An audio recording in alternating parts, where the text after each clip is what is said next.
Welcome back to my class. मेरा नाम प्रियंका है। आप मुझे देख रहे हैं मेरे चैनल इंग्लिश स्टडी में। आज के वीडियो में मैं आपके लिए लेकर आई हूँ शॉर्ट फ्रेजेज जो आप अपनी डेली लाइफ में यूज करते हैं।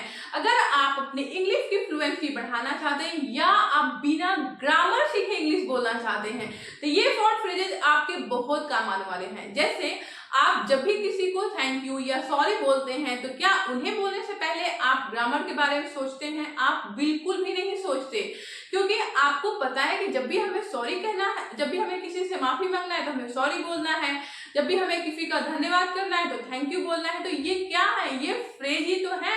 तो आज की वीडियो में मैं ऐसे ही आपके लिए शॉर्ट फ्रेजेज लेकर आई हूँ जो आप बिना ग्रामर इंग्लिश सीखे बोल सकते हैं।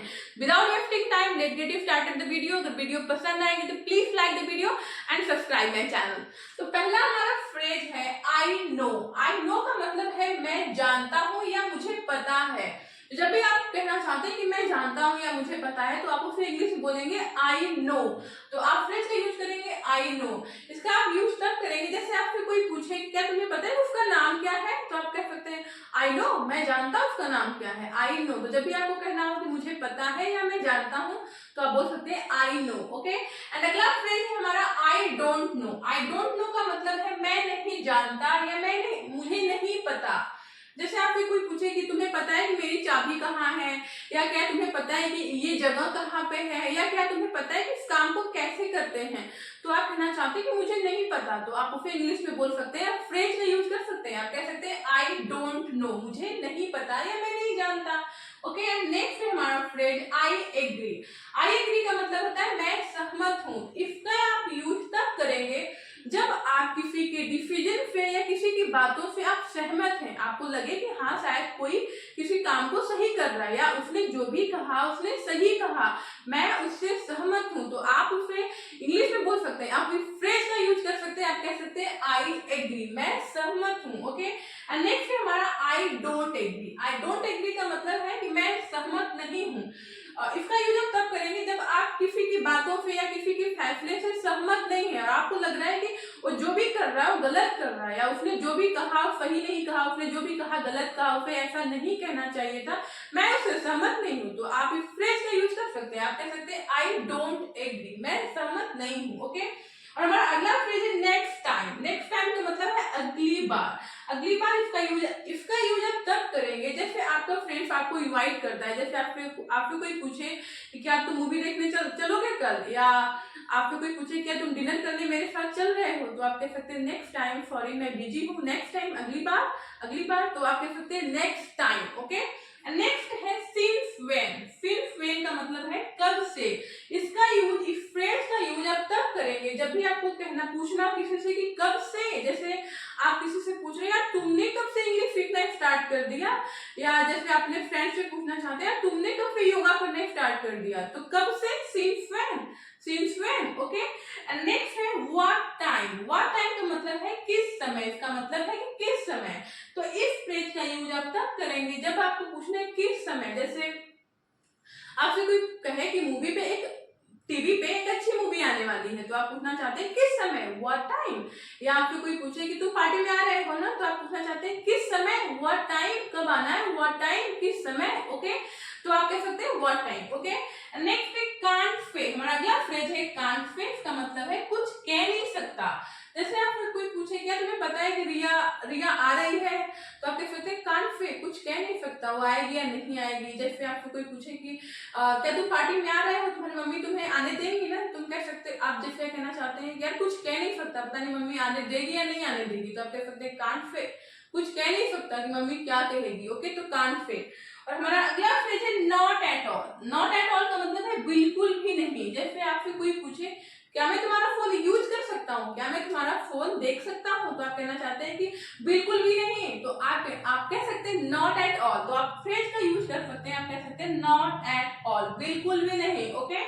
अगला फ्रेज है नेवर माइंड। नेवर माइंड का मतलब है कोई बात नहीं है, छोड़ो। आप इस फ्रेज का यूज तब करेंगे जब भी आप किसी को कोई चीज समझा रहे हैं और उसे समझ में नहीं आ रहा, बार बार बता रहे हैं, उसे समझ में नहीं आ रहा है, तो आप कहना चाहते हैं कि छोड़ो उसे, या छोड़ो जाने दो, या जैसे आप किसी की हेल्प करते हैं, किसी की मदद करते हैं और आपको थैंक यू बोलता है, तो आप कहना चाहते हैं कि छोड़ो कोई बात नहीं, नेवर माइंड, कोई बात नहीं, तो आप कह सकते हैं नेवर माइंड, कोई बात नहीं, नेवर माइंड। ओके, तो इस सेंस में आप इसका यूज करेंगे। और हमारा अगला फ्रेज है कम अगेन। कम अगेन इसका मतलब है कि फिर से कहिए।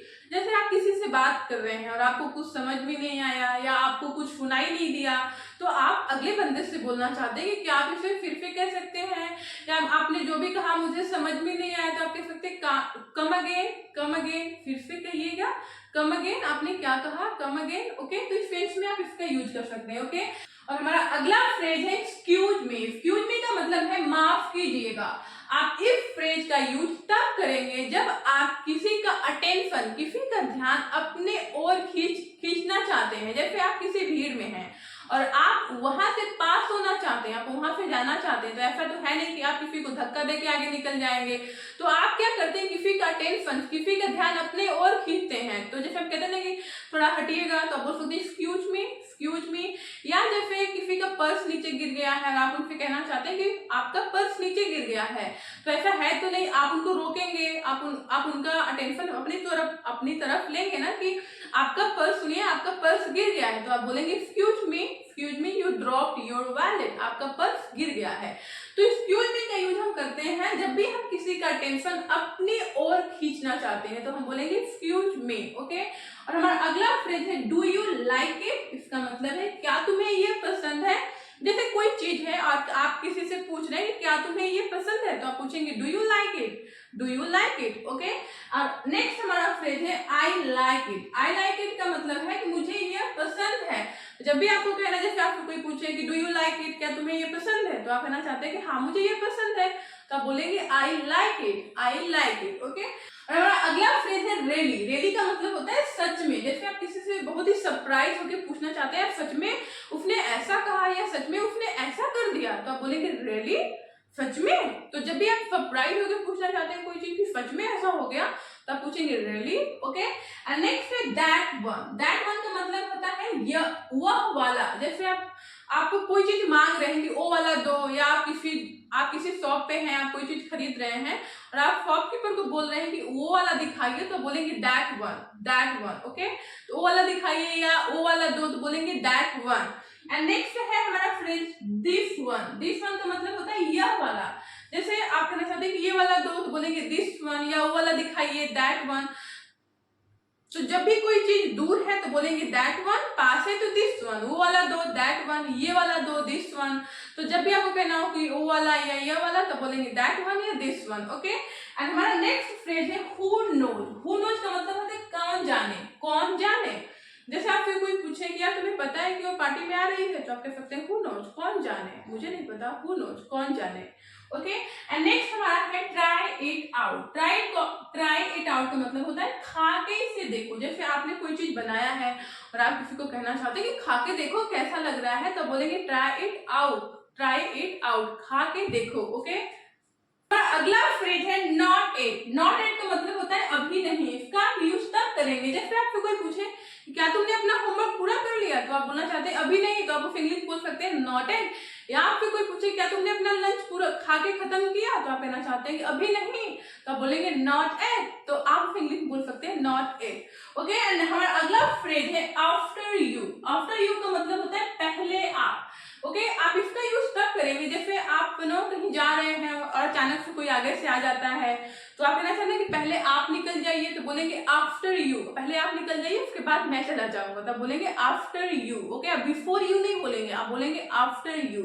ओके, एंड हमारा अगला फ्रेज है अ पीस ऑफ केक। और पीस ऑफ केक का मतलब है कोई चीज बहुत ही आसान। तो जब भी आप कहना चाहते हैं कोई चीज बहुत ही आसान है या बहुत ही सरल है, तो आप बोल सकते हैं पीस ऑफ केक। ओके, और हमारा लास्ट फ्रेज है see you later. See you later का मतलब है कि बाद में मिलते हैं। तो जब भी आप किसी से कहना चाहते हैं कि चलो बाद में मिलते हैं, तो बोल सकते हैं सी यू लेटर।